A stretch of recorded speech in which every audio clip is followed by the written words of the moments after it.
ऐसा भूकंप आया है रसिया के समुद्र के अंदर जो पूरी दुनिया को हिला गया है। सुनामी वार्निंग जापान, हवाई, अलास्का तक पहुंच गई है। लोग डर के मारे जो है कोस्टल एरियाज को छोड़कर भाग गए हैं। लेकिन सबसे बड़ा सवाल यहाँ पर ये आता है, क्या इंडिया में भी सुनामी का खतरा मंडरा रहा है?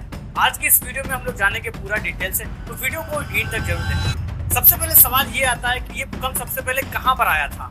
यह भूकंप रसिया के कमचत्का पेनिनसुला के पास समुद्र के अंदर आया था। जो डेट थी वो है 13 जुलाई 2025। इस भूकंप की इंटेंसिटी थी 8.8 मैग्नीट्यूड, जो कि बहुत ज्यादा पावरफुल होता है। इस जगह के नीचे टेक्टोनिक प्लेट जो है वो मूव कर रही थी। इनके टकराने से भूकंप आया। बहुत सारे लोग ये सोच रहे हैं आखिर ये जो भूकंप है वो कैसे आता है। जमीन के नीचे प्लेट्स होती हैं, खाने वाले प्लेट्स नहीं बल्कि ये प्लेट्स होती हैं। जब वो एक दूसरे से टकराती है तो जमीन हिलने लगती है, उसी को हम लोग भूकंप कहते हैं। एक और सबसे ज्यादा इंपॉर्टेंट सवाल आता है कि जो सुनामी की वार्निंग क्यों दी गई थी?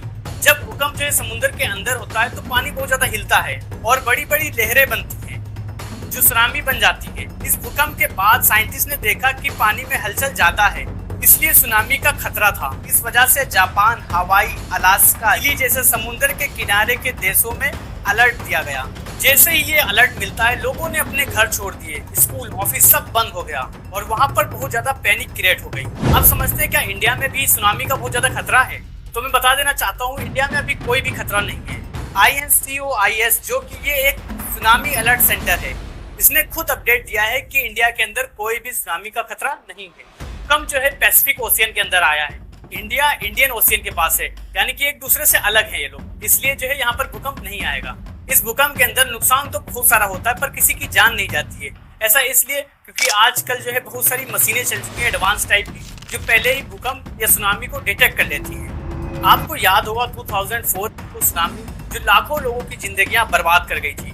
इंडियन ओशियन में 9.1 मैग्नीट्यूड का भूकंप आया था। उस सुनामी ने इंडिया, श्रीलंका, इंडोनेशिया जैसे देशों में 2 लाख से ज्यादा लोगों की जान चली गई थी इस सुनामी के अंदर। इसके बाद ही ये सारे सिस्टम बनाए गए।